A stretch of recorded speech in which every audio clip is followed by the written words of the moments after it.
Cari amici, ben trovati per questo nuovo appuntamento dei Dialoghi di Sport. Ci ritroviamo per parlare ancora di valori, di sport al servizio della crescita della persona nella sua integralità. E il tema di oggi è proprio quello dell'inclusione sociale, di come questa pratica, la pratica sportiva, può essere davvero un veicolo di inclusione. Per riflettere di questi temi abbiamo due ospiti molto importanti che ringrazio, sono già collegati con noi, Luca Bianchi e Daniele Fedeli. Ben arrivati. Grazie. Ciao Luca, grazie. Allora, ve li presento brevemente così chi ci ascolta inquadra anche a partire dai vostri profili quelle che possono essere un po' le competenze che verranno messe al servizio di questo nostro dialogo. Luca Bianchi è un sociologo e docente di valutazione qualitativa presso la laurea in infermieristica dell'Università di Trieste ed è anche presidente di una associazione sportiva dilettantistica, la Polisportiva Fuoricentro, che è un'associazione che si occupa di sport quale veicolo di inclusione sociale e principale, diciamo così, focus del loro impegno, ma poi Luca Bianchi ce lo racconterà meglio, è quello di coniugare, diciamo così, l'area del disagio sociale con una cultura ampia, diciamo così, dell'inclusione, quindi davvero l'idea di sport per tutti. Con lui dialogherà Daniele Fedele, che è un collega, professore associato di pedagogia speciale presso l'Università di Udine, esperto di disturbi cognitivi del comportamento in età evolutiva e disabilità intellettive adulte. Ecco, queste sono le competenze, per quanto così espresse velocemente come il mondo dei social richiede, soprattutto per dare a voi il tempo di esporre quelli che sono i contenuti di questo nostro dialogo. Allora, partirei da Luca. Ecco, noi parliamo spesso di sport e inclusione sociale, di pratica sportiva come pratica inclusiva, però ecco, chi sono i beneficiari dello sport praticato proprio con questa specifica finalità? Ho detto altrimenti, chi sono gli esclusi che la pratica sportiva vorrebbe poter includere? Un saluto a tutti, chiaramente. Allora, Luca, gli esclusi siamo tutti, mi verrebbe da dire, nel senso che diciamo che normalmente si è abituati a pensare che questo tipo di pratica sportiva, o meglio, questo modo di approcciare la pratica sportiva sia rivolto sostanzialmente alle fasce marginali, quindi o persone con disturbi di salute mentale, disabili, persone in situazioni magari di dipendenza, anche quindi in carico ai servizi sociosanitari e così via. Diciamo che la mia esperienza con la Polisportiva Fuoricentro, a cui hai fatto cenno presentandomi, invece mi ha insegnato come in realtà di un percorso inclusivo debbano essere protagonisti assolutamente tutti, naturalmente da punti di vista differenti e anche da, come dire, da possibili contributi poi che ognuno può portare, che sono estremamente differenti tra loro. Però insomma, brevemente la Fuoricentro nasce in un contesto di salute mentale dove il tema dello stigma e della ghettizzazione è molto forte. E quindi uno dei, diciamo, dei capisaldi, uno dei principi su cui si sono fondate e si fondano tuttora l'associazione in piedi da più di 20 anni, le attività è proprio quel concetto di non ghettizzare le attività che vengono fatte, quindi di non fare delle attività sportive che si rivolgano solo a determinati tipi di persone con determinati tipi di problemi.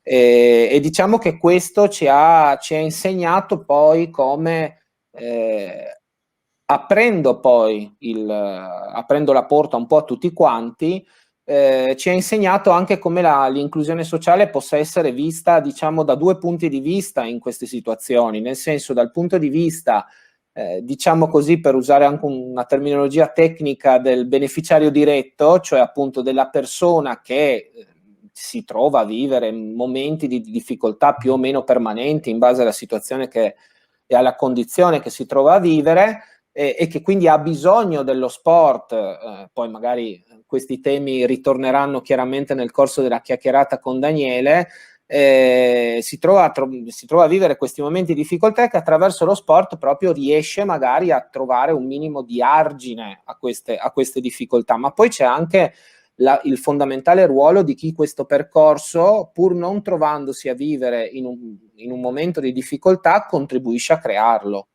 E di conseguenza non sono rari i casi di persone che hanno cominciato a fare sport con noi e che poi sono rimaste in associazione a fare del volontariato, per esempio, no?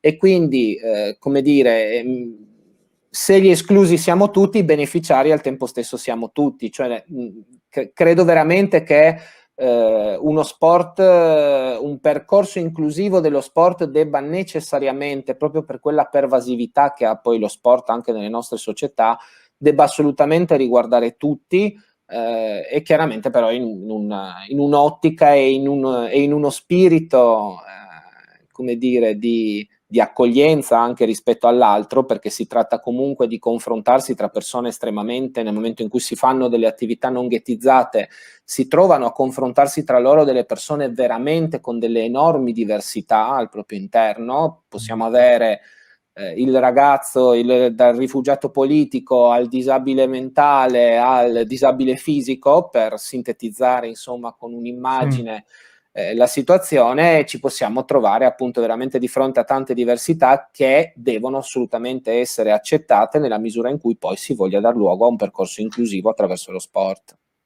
Chiaro.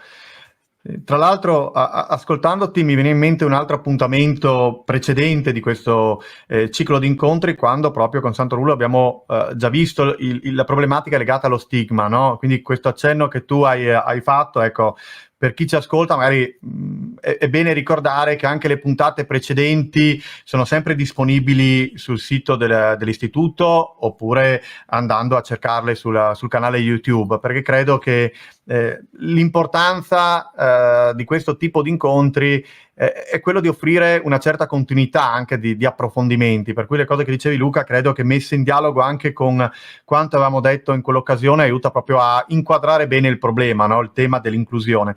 E tu dicevi, e così passo un po' la palla a Daniele, che il rischio di esclusione è un rischio che ci riguarda un po' tutti, ciascuno di noi può essere oggetto di esclusione, però c'è sicuramente una stagione nella vita nel quale siamo più fragili. In età evolutiva il rischio di esclusione lo tocchiamo con mano, forse in misura maggiore, forse siamo anche da genitori più sensibili. Quindi ecco, Daniele, ti chiederei quali sono le condizioni che proprio in questa fase delicata mettono a rischio i più giovani di trovarsi in una dinamica di esclusione, anche e soprattutto, visto che di questo parliamo, in ambito sportivo.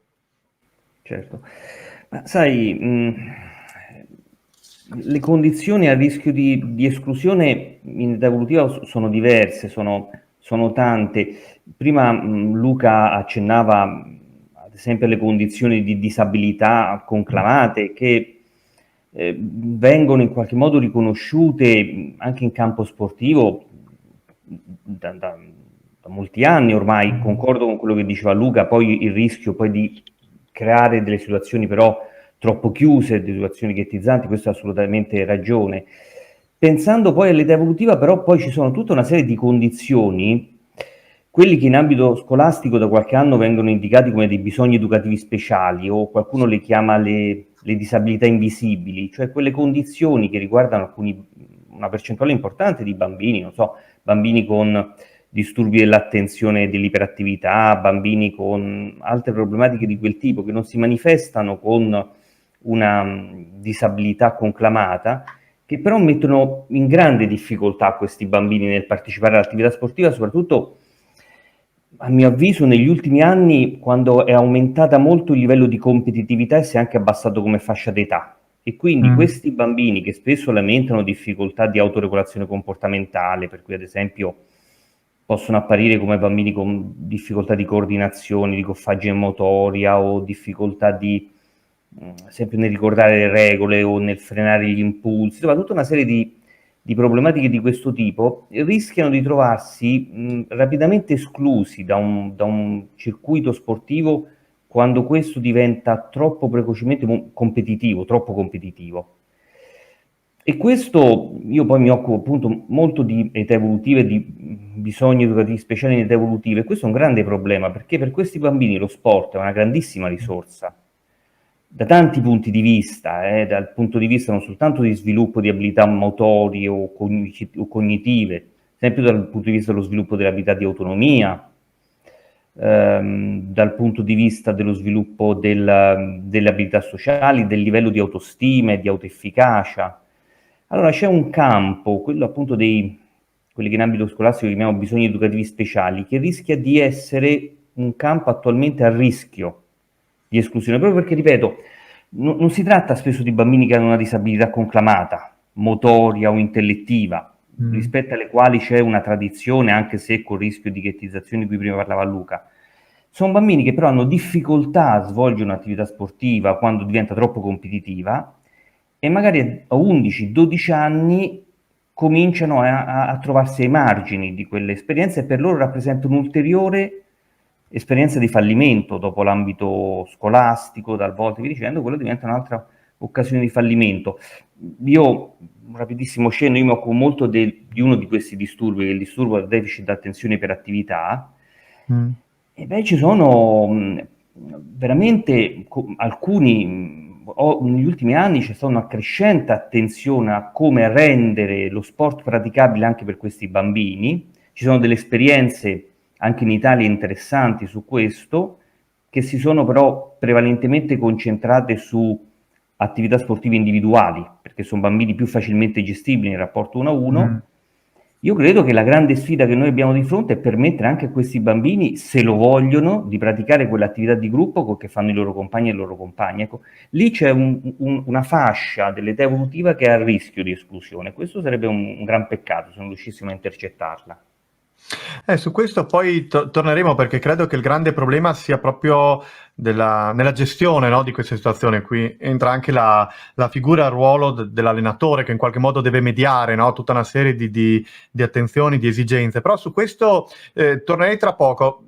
Ripasserei un attimo a Luca, però prima, per mettere bene a fuoco questo tema, no? Rapporto tra sport e inclusione, perché si diceva prima, lo diceva Daniele, lo sport può essere una risorsa, no? Una risorsa al servizio della persona, della crescita della persona, ma cos'è necessario affinché lo sport possa davvero essere uno strumento di effettiva inclusione? Quali sono le caratteristiche? Anche pensando al fatto che quando parliamo di sport parliamo di competizione, e la competizione, ci verrebbe da pensare, fa appunto selezione, e quindi tende a premiare alcuni e a mettere, se non da parte, ma in secondo piano altri. Come conciliare, diciamo così, la natura competitiva dello sport con quella che sembrerebbe essere una sua vocazione inclusiva, senza cadere in contraddizione tra queste due dimensioni?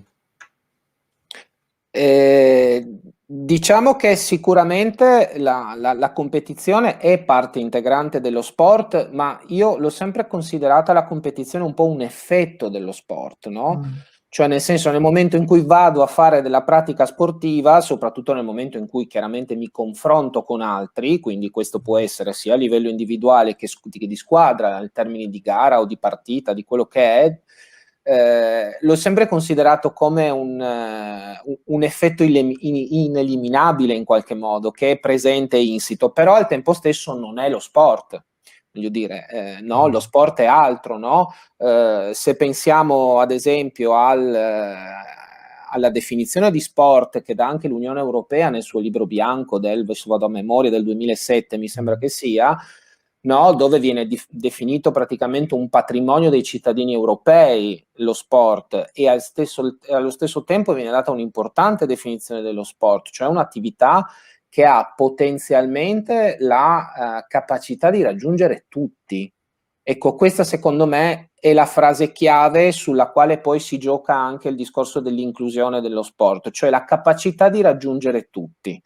E quindi diciamo che affinché voglio dire, si possa declinare in termini di inclusività lo sport, deve essere assolutamente presente questo elemento, cioè la possibilità di raggiungere tutti, quindi accessibilità anche, quindi andare incontro anche a queste, come dire, marginalità sottili, in qualche modo, a cui faceva riferimento prima Daniele. A noi capita spesso, per esempio, di lavorare con gente, siccome purtroppo magari qui dopo ne torneremo più avanti su questo punto, no? Ma diciamo poi alla fine le dinamiche e il meccanismo attraverso cui questi ragazzi, queste persone, anche gli adulti chiaramente, no? In difficoltà arrivano e si affacciano a una pratica sportiva finalizzata proprio a includere, sono delle modalità ancora molto, molto spesso lasciate proprio al passaparola. Non c'è ancora un collegamento con i servizi sociosanitari, o se c'è non è ancora così solido da poter permettere di intervenire prontamente in questi casi. Quindi direi che l'accessibilità è fondamentale, ma nella misura in cui lo sport è di per sé accessibile nelle sue 10.000 sfumature. E soprattutto diciamo che uno sport vissuto, non dico senza competizione, perché come abbiamo già discusso anche altre volte in altre sedi, è praticamente impossibile e diventa un po' anche il sale dell'attività inclusiva sicuramente.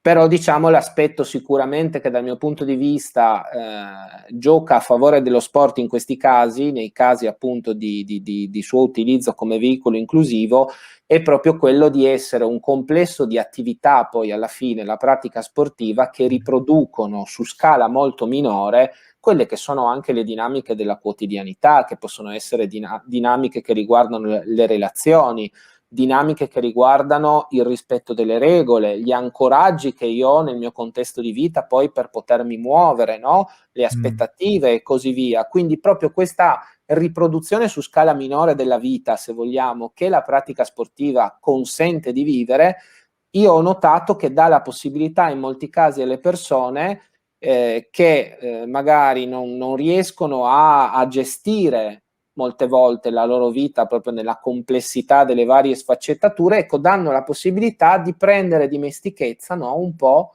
con quella che è la quotidianità magari che è stata smarrita, no? Una delle grandi difficoltà che noi troviamo con le persone con cui lavoriamo, per esempio, il primo passo, farle uscire di casa, no? Proprio perché c'è questo rifiuto molto spesso del mondo esterno, proprio anche per una percepita incapacità di gestire tutto ciò che accade in una quotidianità, che se solo ci soffermiamo a pensarci è tantissimo, no? A livello di relazioni, a livello di input esterni, a livello di regole da seguire e così via.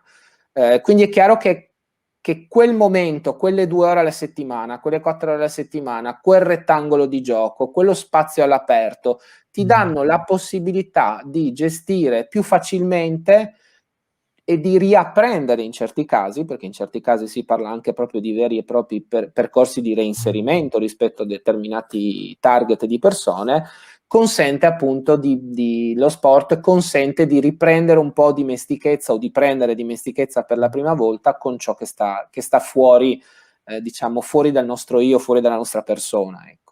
Chiaro. Però Luca, ti chiederei ancora una cosa velocemente. Tu finora hai risposto indossando soprattutto la giacca del presidente, no? Intendo parlando del mondo Certo. che conosci, che ti vede impegnato da molto tempo. Però il tuo riferimento al libro bianco mi ha fatto venire una curiosità a cui forse può rispondere più il sociologo, no? E mi spiego. Quando noi diamo quella definizione di sport, che è molto ampia, che tiene sotto di sé lo sport agonistico, professionistico, amatoriale, dilettantistico, ma anche il semplice spazio ricreativo, wellness. Ecco, diciamo, quell'etichetta sport è ancora efficace, cioè non è troppo ampia e in qualche modo perde la sua capacità di definire in modo specifico un ambito, oppure no? Difficile risponderti, perché da un lato diciamo ci sono delle esigenze normative di far rientrare all'interno di un unico cappello tutto quanto, dopodiché è chiaro che c'è come dire, e questo avviene anche in molte discipline, no? Per esempio, pensiamo al CIP, al Comitato Paralimpico Italiano, no? Che comunque si è dato delle regole che sono molto più stringenti e vanno a qualificare cosa sia lo sport nel campo della disabilità. Quindi sicuramente è chiaro che c'è, come dire, la necessità di definire da un punto di vista anche proprio di del comprendere fin dall'inizio a cosa vado incontro, anche nel momento in cui mi iscrivo a una società che lavora anche con fasce, a una società sportiva che lavora anche con fasce della disabilità piuttosto che della marginalità sociale. Sono d'accordo che serva in qualche modo rivendicare anche questa parte dello sport, perché nella misura in cui il professionismo viene rivendicato, e su questo voglio dire non c'è nessun tipo di dubbio, allo stesso modo probabilmente, ma proprio anche in un'ottica di promozione poi di questo tipo di pratica sportiva, sono d'accordo con te che serva anche, come dire, rivendicare questo aspetto. Cioè non voglio fare l'equazione professionismo uguale inclusione da un punto di vista poi anche della comunicazione, però è chiaro che va ribadito che se da un lato la competizione esiste, dall'altro lato non è l'obiettivo principale della pratica sportiva, ecco, in questi casi.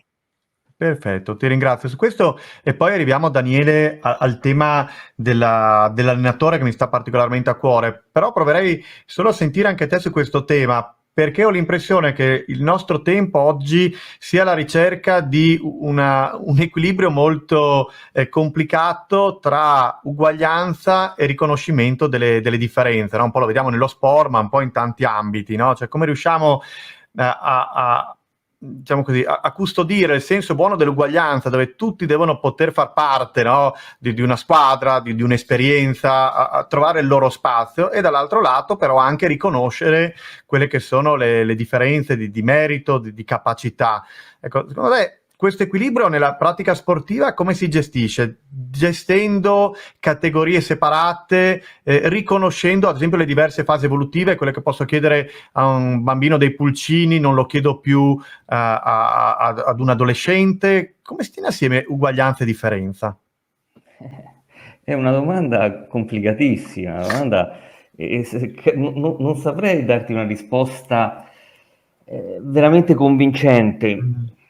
Io partirei chiedendomi che contributo può dare ciascuno dei bambini, dei ragazzini a quello che si sta facendo, no? Che può essere una squadra di calcio piuttosto che un gruppo di ciclisti o quello che sia. Il contributo che può dare ciascuno, ma non soltanto al momento della prestazione in sé per sé, ma tutto quello che è la vita di un gruppo, di una squadra. Faccio un esempio magari banale, una squadra di calcio, di ragazzini, ci può essere sicuramente quello più bravo in campo a far gol o a fare altro, e ci può essere quello che è più bravo a far gruppo, a incoraggiare i compagni anche dalla panchina, e questa è una risorsa che è una risorsa incredibile, che dobbiamo stare attenti a non dimenticarci, no? Perché poi c'è sempre chi è sugli allori, no? È sempre anche agli occhi di quel pubblico più o meno competente che è ai bordi, e poi c'è invece il ragazzino che dà un contributo diverso, che può essere appunto quello di far gruppo, che può essere quello di incoraggiare, che può essere quello di modulare. Cioè io credo che veramente si tratti di partire dal livello dal contributo che ognuno può dare all'esperienza sportiva nella sua globalità, che non è soltanto il momento in cui facciamo la gara o facciamo la partita, ma il momento in cui ci dobbiamo costruire come gruppo. Tempo fa, parlando appunto dei professionisti, no?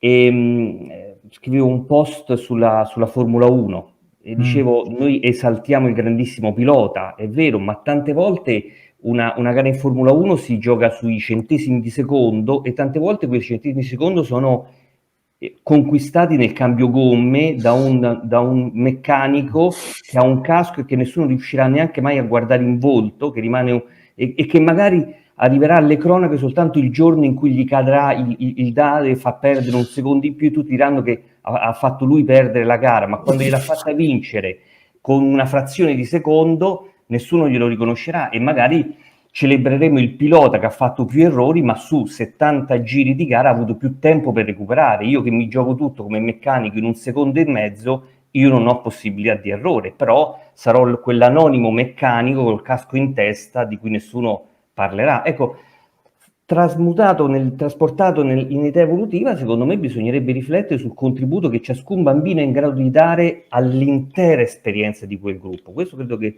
potrebbe essere un approccio. Non so se risolva la questione che poni te, che è una questione filosofica altissima. Dal mio punto di vista molto basso educativo potrebbe essere un piccolo contributo questo, però. No, probabilmente non la risolve, però ci mette su una strada interessante e soprattutto riconosce un protagonismo davvero importante a quello che è l'istruttore, no? Perché un po' il direttore d'orchestra, che è quello che ha il controllo o dovrebbe avere il controllo sui diversi elementi in gioco e dovrebbe provare a promuovere le risorse che ciascuno dei membri della squadra, del gruppo può portare. Allora ti chiedo quali sono un po' le caratteristiche che dovrebbe avere un buon istruttore inclusivo, e nel farti questa domanda penso anche a quello che scrive Elisa Ferrari, no? Che ci sta seguendo e scrive sui social che lei teme che i bambini così subiscano spesso il timore di essere giudicati solo in funzione delle loro prestazioni, no? Da parte dei genitori ma anche degli allenatori, no? Tante attese che rischiano un po' di svilire quello che è il bello di quell'esperienza. Ecco, tanti spunti, ma tu sei bravo poi a trovare un bandolo e ad aiutarci a approfondire questo tipo di riflessioni. Ma guarda, io penso, allora, indubbiamente hai ragione, sono tanti spunti, sono tanti aspetti da tenere presenti. Allora io partirei da un punto, poi anche quando faccio lezione a scienze dello sport, e io quando parlo ai futuri istruttori, allenatori, io dico vi parlo non da istruttori e da allenatori, ma da educatori, perché l'istruttore alla fine è un educatore. Se lavoro con bambini, soprattutto con bambini con bisogni speciali, con problematiche di vario tipo, sto educando. Mm-hmm. E l'educatore, la prima dote che secondo me deve avere è la sua capacità di non essere protagonista, cioè a un certo punto di diventare, io spesso dico, l'educatore bravo è quello che a un certo punto è diventato inutile. Il bravo istruttore di sci è quello che a un certo punto è diventato inutile, perché io scio senza bisogno di lui. Il bravo genitore è quello che a un certo punto è diventato inutile, perché il bambino è in grado di andare avanti da solo senza più bisogno di quel genitore. E questo non piace a chi fa il genitore, soprattutto, accettare di essere inutile, però credo che sia proprio l'obiettivo di un educatore, cioè quando io come educatore sono diventato inutile, quando i miei studenti non hanno più bisogno di me per leggere un caso e per poter sviluppare un piano di intervento, io ho raggiunto il mio obiettivo e in quel momento sono diventato inutile.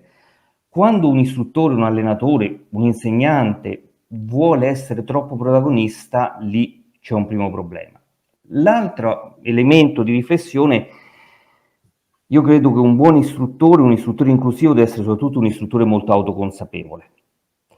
Allora, negli ultimi anni, parlando di inclusione scolastica, si utilizza il modello ICF, la classificazione dell'OMS, che invita a riflettere, parlando di inclusione, su barriere e facilitatori.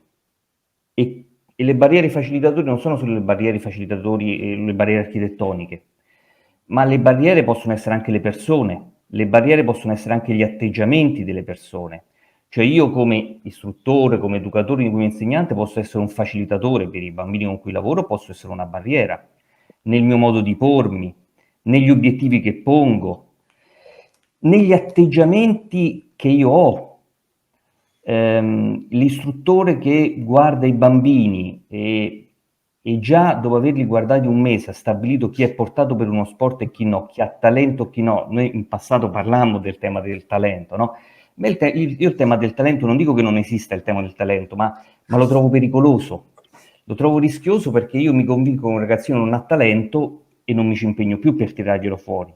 E tu giustamente mi ricordi che non esiste il talento, ma esistono i talenti.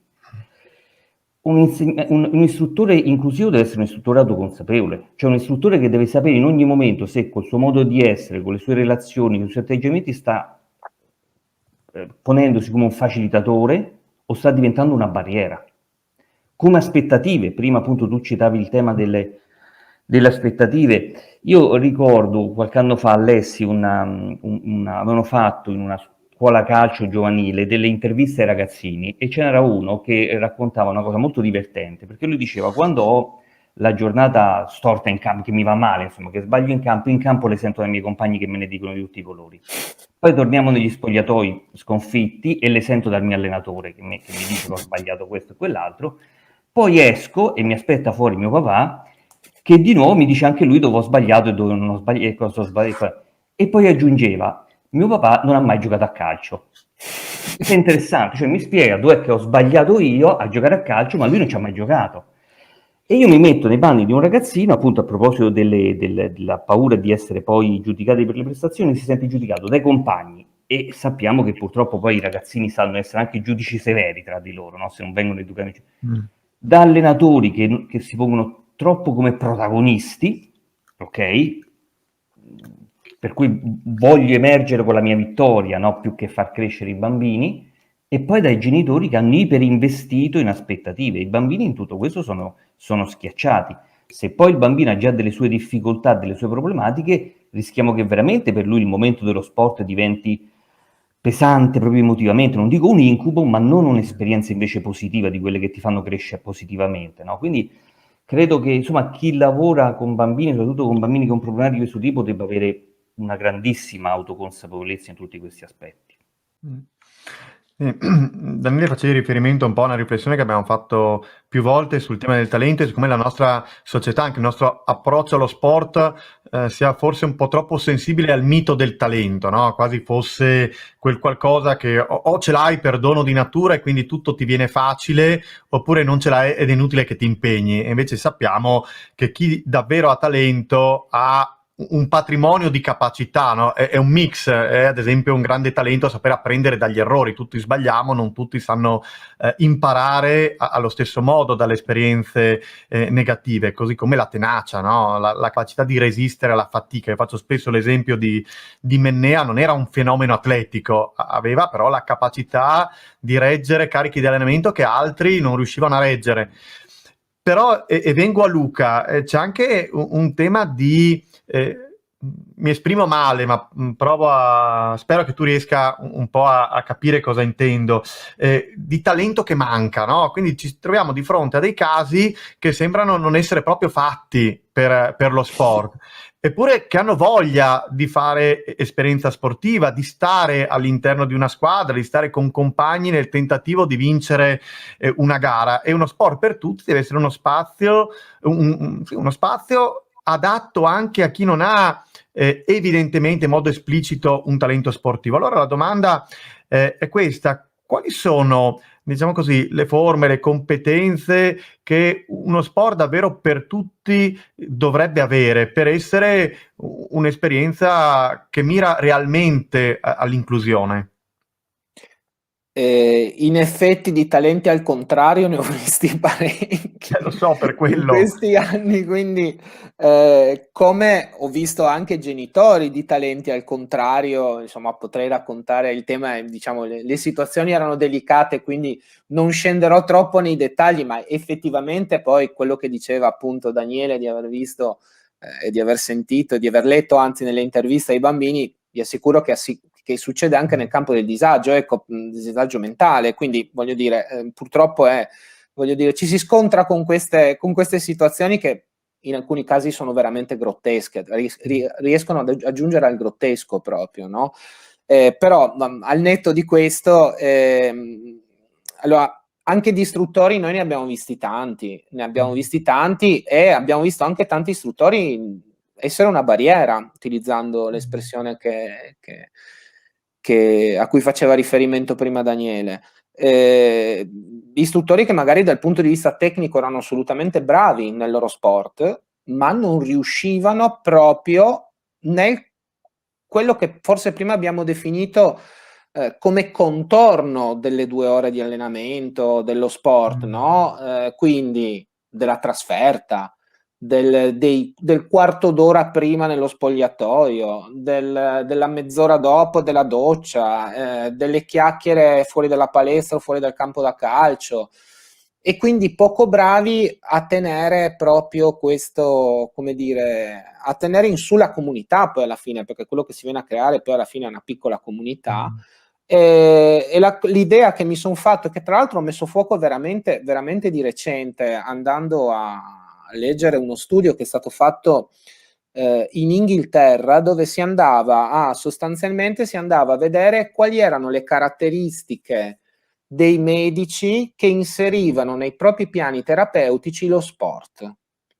E ho scoperto che questi medici sostanzialmente, cioè quelli più propensi a utilizzare lo sport, non solo come benessere fisico, nel senso di vantaggi che può dare chiaramente da un punto di vista fisico in certi casi, come per esempio nei casi di obesità e così via, ma anche dal punto di vista della salute mentale e del benessere psicofisico della persona, questa ricerca metteva in luce come i medici che poi prendevano in considerazione lo sport come terapia non farmacologica erano quei medici che o erano stati sportivi in passato o comunque avevano delle passioni sportive o comunque, diciamo in generale, avevano un forte legame e una cultura sportiva.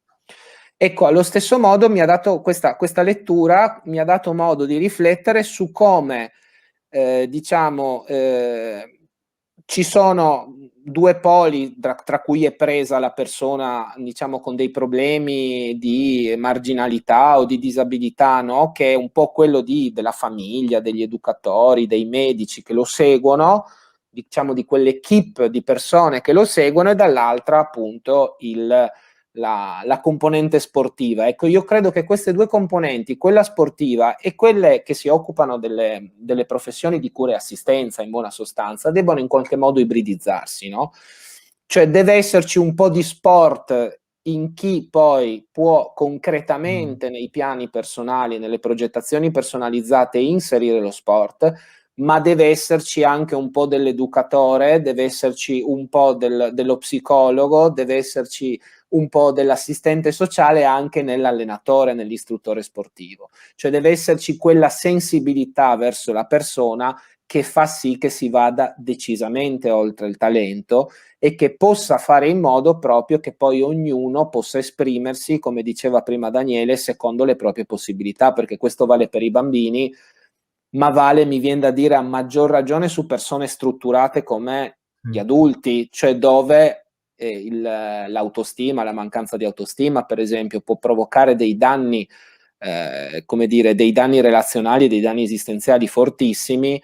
Il riuscire a gestire una persona di questo tipo all'interno di un gruppo, significa avere delle competenze che tra l'altro in questo momento non sono neanche tanto riconosciute, perché la figura dell'istruttore sportivo inclusivo, passatemi il termine, non è prevista da nessuna parte, non ci sono dei corsi di formazione specifici che ti formano a questo tipo di professione, che però a tutti gli effetti è una professione che appunto secondo me deve avere veramente varie componenti, no? È un po' come una ricetta complicata che necessita di più ingredienti, ecco. Provoca una battuta veloce, perché sia tu che Daniele avete fatto riferimento alle famiglie, rispetto alla tua esperienza, no? La polisportiva che presiedi e quel tipo anche di situazioni di atleti che andate gestendo, qual è il ruolo delle famiglie? No? Perché c'è questa vecchia battuta secondo la quale la squadra migliore è una squadra di orfani. Nello sport inclusivo siamo portati a pensare che invece le famiglie sono una grande risorsa, sono quelle che spronano ad uscire. È sempre così? Cioè nel tuo quotidiano le famiglie sono sempre una risorsa o in alcuni casi le famiglie sono anche un problema, magari loro malgrado? Un problema direi di no. Allora, prima facevo riferimenti ad alcuni casi che sono successi ed effettivamente ci sono dei casi. Dopo è chiaro che ci troviamo di fronte a situazioni complesse in cui magari, come dire, spesso la persona è inserita in contesti familiari problematici, quindi di per sé, voglio dire, il problema non è il genitore allo sport, la famiglia che si affaccia allo sport assieme al proprio figlio, ma il problema sta bene a monte, quindi diciamo noi viviamo come se fossimo come se vivessimo un effetto collaterale dei problemi familiari, ecco, mettiamola così. Non so se sono riuscito a spiegarmi, però è vero, per esempio, che un'attività ben strutturata, e alcune di queste soprattutto con fasce di disabilità dove abbiamo forti carichi di cura per le famiglie, per i caregiver, è chiaro che vi è addirittura, come dire, una certa complicità con le famiglie, nella misura in cui quelle ore in cui i ragazzi, le persone fanno sport con noi sono delle vere e proprie ore di sollievo per la famiglia, a cui viene sottratto carico di cura, ed è uno dei motivi anche per cui, dal mio punto di vista, proprio la pratica sportiva dovrebbe venire presa più in considerazione anche nel momento in cui si vanno a stendere i progetti personalizzati di intervento sociosanitario, proprio per questo, perché comunque lo sport, oltre a aiutare la persona, aiuta anche chi quella persona ce l'ha in carico. E quindi diciamo che c'è anche in questo caso un rapporto molto complesso con le famiglie, però è chiaro che cerchiamo di tener sempre conto anche di questo aspetto, proprio perché, voglio dire, alla fine ci sia più armonia possibile anche rispetto alla persona con cui lavoriamo, ecco, perché è chiaro che poi non devono arrivare segnali contrastanti, come non devono arrivare segnali negativi, non devono neanche arrivare segnali contrastanti, però, no? Dopodiché, ripeto, ci sono dei casi che sfiorano il grottesco, però vabbè, quello purtroppo capitano Però spesso. diciamo che nel mondo che tu quotidianamente vivi, quella è un po' l'eccezione. Ti ho fatto questa domanda Sì. perché invece volevo passare a Daniele, e nel mondo, tra virgolette, normale, cioè quelli nel quale si va in campo per vincere, quello dello sport giovanile dilettantistico, ma agonistico, beh, il rapporto con i genitori, no? Quel fare squadra che dovrebbe mettere dirigenti, allenatori, famiglie, tutto dallo stesso lato per offrire un'esperienza formativa, ecco, non è forse la normalità, anzi chi vive il mondo dello sport sa che molti problemi nascono proprio nel rapporto tra allenatori e genitori, società e genitori. E quindi faccio anche a te la stessa domanda, no? Con tutte le virgolette del caso, ma nello sport ordinario i genitori, le famiglie sono una risorsa o sono un problema?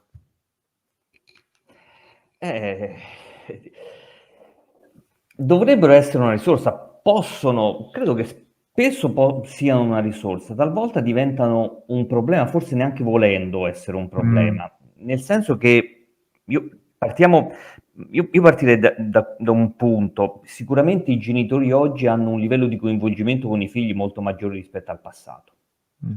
E questo è un Molto più. bene. E questo è un bene, hanno un coinvolgimento molto forte. Basta oggi andare il sabato pomeriggio fuori da un campo dove si gioca una partita di ragazzini, ci stanno tutti i genitori che seguono la partita. Ai miei tempi il genitore, cioè, veramente non dico che eravamo orfani, ma quasi, cioè era molto raro che venisse a accompagnarsi, guardarsi gli allenamenti, guardarsi le partite. Oggi c'è un coinvolgimento molto più forte, il che è un bene.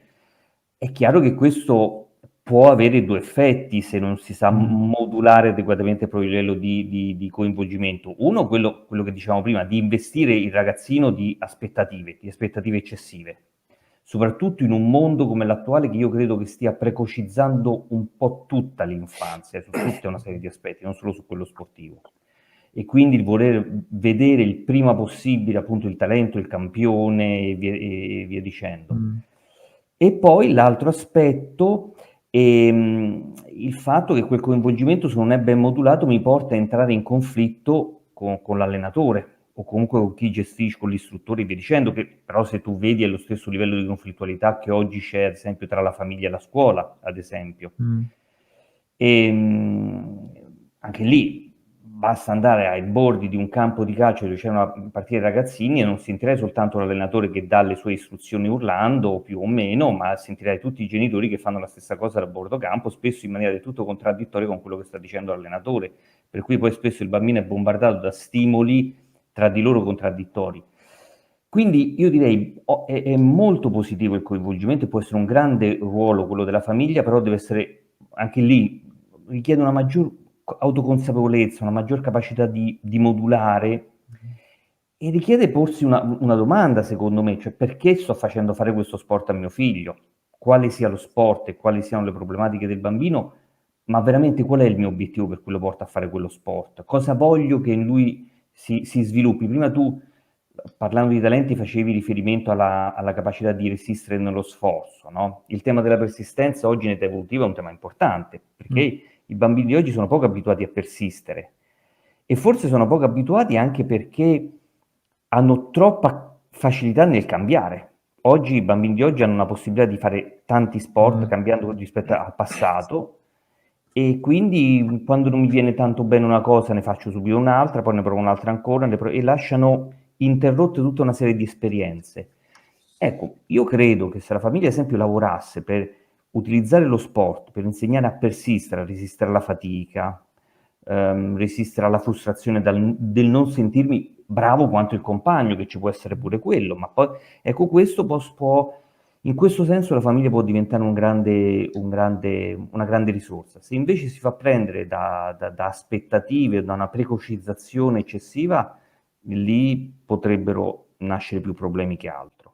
Però Daniele, su questo vorrei farti ancora una sollecitazione, perché un altro tema che a me pare un po' una frizione, quantomeno richiede molta saggezza, ecco, nel trovare un punto di equilibrio, è data da questa doppia tensione. Da un lato diciamo che lo sport deve essere inclusivo e quindi deve essere uno spazio per tutti, devono giocare tutti, bisogna che ciascuno possa portare il proprio contributo.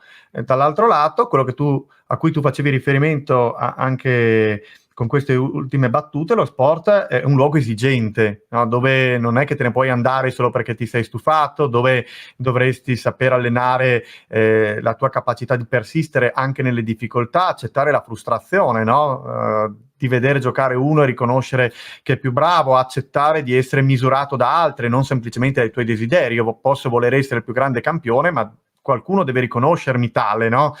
Ecco, come si tengono assieme questi due aspetti che però sembrano confliggere in realtà? Sì, credo che un certo margine di conflittualità tra questi due aspetti sia inevitabile.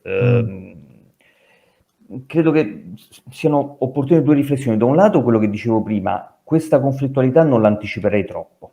Cioè, secondo me, ripeto, stiamo, ma un po' in tutti gli ambiti, precocizzando troppo l'età dei bambini.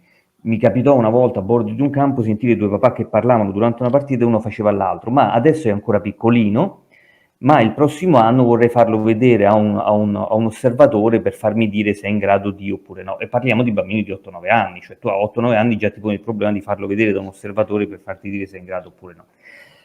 Se questo mi arriva a 16 anni, a 15 anni è un conto, se questo mi comincia a 8-9 anni, questo mi comincia a preoccupare, perché io a 8-9 anni vorrei bambini che possono ancora sognare di diventare Maradona.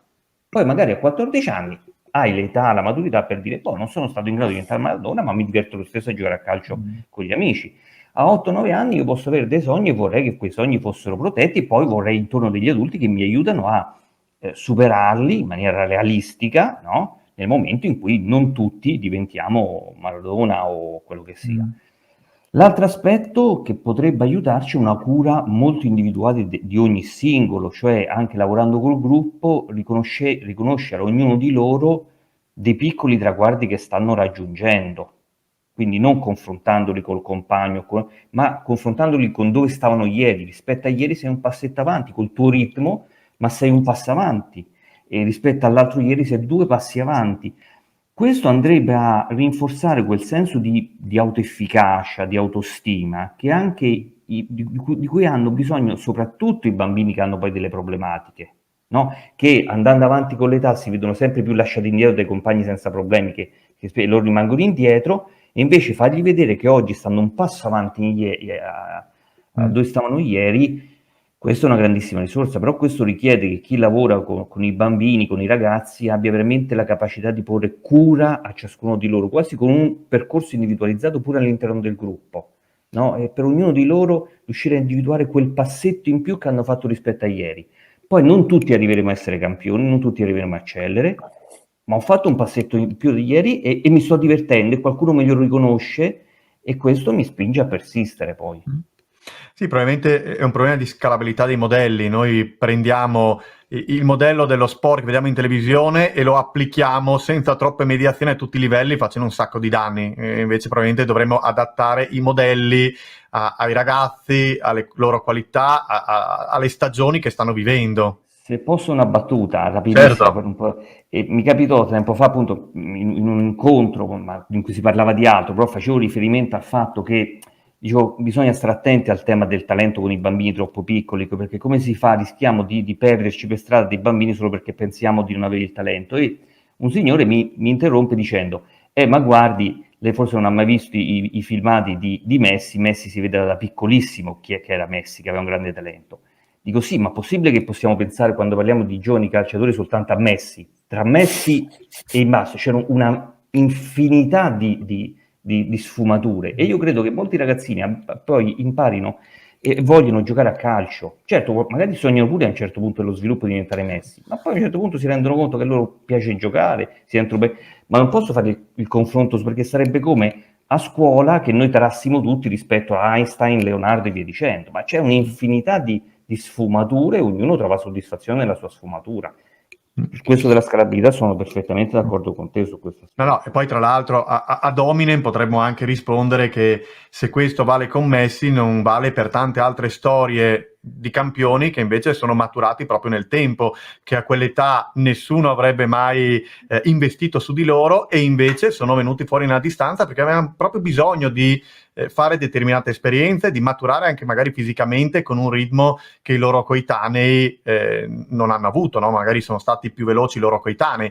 Quindi ecco, anche questo, no? Rispetto, anche se volessimo guardare solo i campioni, non vale la regola, il talento si vede da subito, e rischiamo anche rispetto ai campioni di perdercene per strada alcuni che invece hanno semplicemente delle tempistiche diverse, e poi tutta la normalità che è quella dei nostri figli, dei nostri ragazzi, che forse dovrebbe starci più a cuore, ecco, del talento dei campioni, che forse sono campioni a prescindere. Ma questo così, una mia piccola chiosa.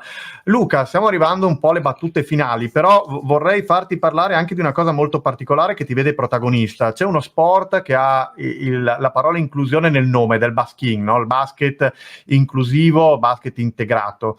Ecco, cos'è il basking e perché può essere non solo un'esperienza, un'offerta in più nel panorama sportivo, ma anche proprio un'esperienza che fa riflettere anche lo sport per normodotati, mi verrebbe da dire. Cos'è il basking e cosa c'ha di speciale secondo te questa pratica sportiva? Beh, diciamo che quando diciamo, ho visto per la prima volta un filmato su YouTube di questo sport, mi colpì subito una cosa, l'estrema dinamicità del gioco va bene, il fatto che fossero tutti contenti va bene, però continuava a sfuggirmi questo qualcosa che mi colpiva ma non riuscivo bene a mettere a fuoco. E a un certo punto capii che come dire, portando le lenti di un certo modo di intendere lo sport con la disabilità, ero abituato a ragionare per sottrazione, cioè nel senso che normalmente quando fai pratica sportiva per includere qualcuno, tu tendi a lavorare togliendo abilità a chi le ha, cercando di metterlo sullo stesso piano invece di chi quelle abilità non ce le ha. Quindi lavori in un qualche modo per sottrazione, no? Magari metti delle limitazioni, fai correre di meno, appunto, magari fai, come dire, dei colloqui individuali con quello che ha più capacità, cercando di fargli capire che deve moderare il suo ritmo di gioco, perché sennò gli altri, e così via. E quello che mi colpì del Baschini invece era che era totalmente l'opposto. Nel senso, anzi, c'era una forte presenza della competizione, ma una competizione in cui tutti davano il massimo che potevano dare nei rispettivi ruoli, perché il baskin si caratterizza proprio per essere uno sport in cui la suddivisione in ruoli, sostanzialmente ogni ruolo corrisponde a un livello di abilità, si parte dal numero 5, che è quello con piene abilità, fino ad arrivare al numero 1 che come ruolo, che è quello con minori abilità, e questa, diciamo, per ogni ruolo c'è un regolamento specifico, no? Prima non mi ricordo se tu, Luca, o Daniele avete detto che lo sport è esigente, no? In qualche modo, no? Anche per sviluppare talento ci vuole sacrificio, allenamento. Beh, per imparare come funzionava il baskin come sport ce n'è voluto, perché insomma il manuale è bello, è bello ampio, quindi no? E e quindi c'è questa caratteristica tale per cui a seconda della propria abilità ognuno ha i suoi compiti in campo ed è libero di esprimere il massimo di quello che può dare. E quindi, per farvi rapidamente un esempio, magari se qualcuno è interessato poi lo invito ad andare su YouTube a digitare Baschini e a vedere di cosa poi in concreto stiamo parlando, però per esempio ci sono 4 canestri nel Baskin. Ci sono i due canestri classici che conosciamo tutti quanti, e poi ci sono delle aree protette, delle aree speciali, scusate, ai lati, a metà campo, in cui tirano solo i numeri 1 e i numeri 2, però la palla arriva attraverso un gioco di squadra, corale. La palla arriva con una certa conduzione del gioco, con degli schemi che possono anche essere chiamati, in cui attraverso tutta una rete di passaggi io poi arrivo a far esprimere ai numeri 1 e ai numero 2 il massimo della loro possibilità, mettendoli nelle condizioni di far canestro e di contribuire alla vittoria. Perché paradossalmente in una partita di Baskin contano molto più i ruoli 1, 2 e 3 dei 4 e dei 5, per esempio, di quelli più abili.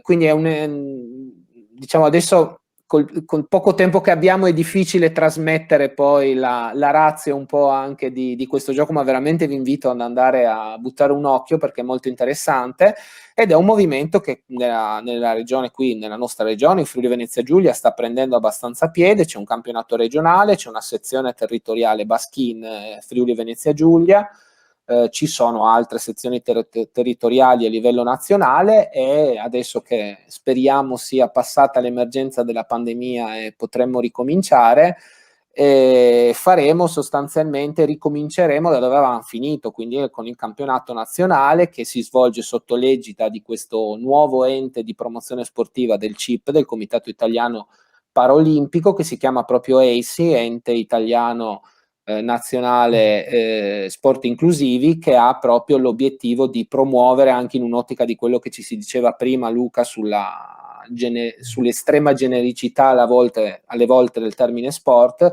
cerca proprio di promuovere la pratica inclusiva e lo sport inclusivo soprattutto. Quindi è veramente un'esperienza interessante, proprio nella misura in cui ognuno può esprimere quello che può dare il massimo di ciò che può esprimere, ed è veramente uno sport per molti tratti entusiasmante, e che riesce a non perdere il sale della competizione rispetto ad altre iniziative simili. Chiaro, poi ringrazio anche Raffaele che, per chi fosse interessato, ha già favorito anche l'individuazione di un sito dove farsi un po' le idee su questi temi. Daniele, l'ultima domanda per te me la offre proprio Luca, perché il Baskin è, diciamo così, l'esperienza nella quale la complessità viene affrontata con coraggio e con competenza, perché proprio si tengono assieme tanti valori, che sono i valori belli dello sport, che è agonismo e lotta per la vittoria, ma è anche capacità di riconoscere i talenti di ciascuno, è inclusione, è amicizia, no? È anche senso di giustizia. Ecco, c'è molto pensiero dietro questa esperienza. Allora, quello che mi chiedo, tu sei molto impegnato anche nella formazione, no? Formazione di insegnanti, formazione degli istruttori. Secondo te la nostra università fa abbastanza per formare, in particolare adesso mi riferisco ad allenatori competenti? Cioè, stiamo andando nella direzione giusta quando proviamo a immaginare la costruzione di quel tipo di professionalità, oppure c'è ancora margine di intervento, e se sì, in quale direzione? Ma margine di intervento, margine di miglioramento c'è sempre, questo sicuramente. Io credo che si stia andando nella direzione giusta, proprio riconoscendo l'importanza, ad esempio, di abilità relazionali nel ruolo di chi fa l'istruttore, come di chi fa l'insegnante. L'attenzione, io ad esempio a Scienze dello Sport insegno proprio pedagogia e didattica speciale, quindi l'ambito dei bambini con disturbi, quindi credo che la strada sia quella giusta. Poi il problema è sempre quello, cioè nel momento in cui ragazzi e ragazze escono con questa attenzione, con queste competenze, anche con questa riflessione su questi valori che tu dicevi, e poi si incontrano con un mondo esterno che non è sempre così permeabile, no? Come l'insegnante che esce dall'università con delle competenze, con l'attenzione appunto a mettere magari un attimo da parte quel voto che preme e quel programma che preme e fare invece più un lavoro inclusivo, di coinvolgimento e via dicendo, e poi magari si può trovare in un contesto concreto di una scuola in cui non riesce a portare tutto quello, non riesce a realizzarlo. Quindi credo che la strada sia quella giusta.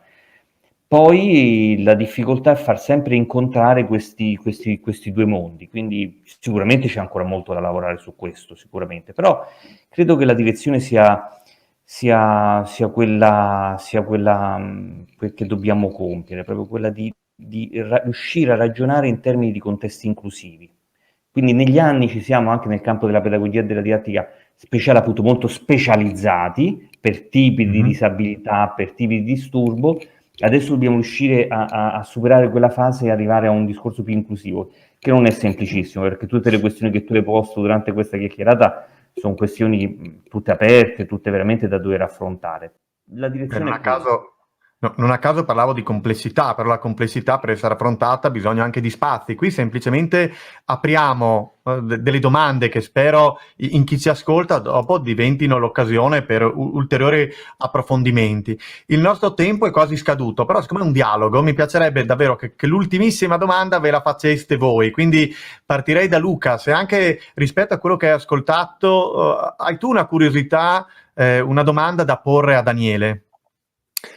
La mia domanda è sorta praticamente subito dall'inizio, da quando ho iniziato a parlare Daniele, soprattutto quando faceva riferimento all'emersione dei casi sostanzialmente, cioè al rischio di esclusione da parte in età evolutiva da parte di ragazzi, per esempio, che soffrono che hanno bisogno dei BES, insomma, sostanzialmente. Scusate, non è il mio campo, quindi sul lessico non sono molto pronto, no? Però quello dell'emersione dei casi è sicuramente un tema che a me è molto caro. Allora, volevo chiedere a Daniele, secondo lui, come facciamo per evitare che degli esclusi rimangano esclusi due volte, e quindi che oltre ai problemi e ai disagi che si portano dietro, si portino anche dietro lo stigma appunto dell'esclusione, e come facciamo lavorare assieme i diversi attori che sono poi protagonisti attorno a queste persone. Io credo il problema sia proprio quello che tu accennavi adesso, cioè riuscire a fare in modo che le varie agenzie educative, scuola, famiglia, realtà sportive, dialoghino di più, lavorino di più insieme. E a me capitò qualche anno fa con una scuola con cui facemmo negli anni un certo lavoro.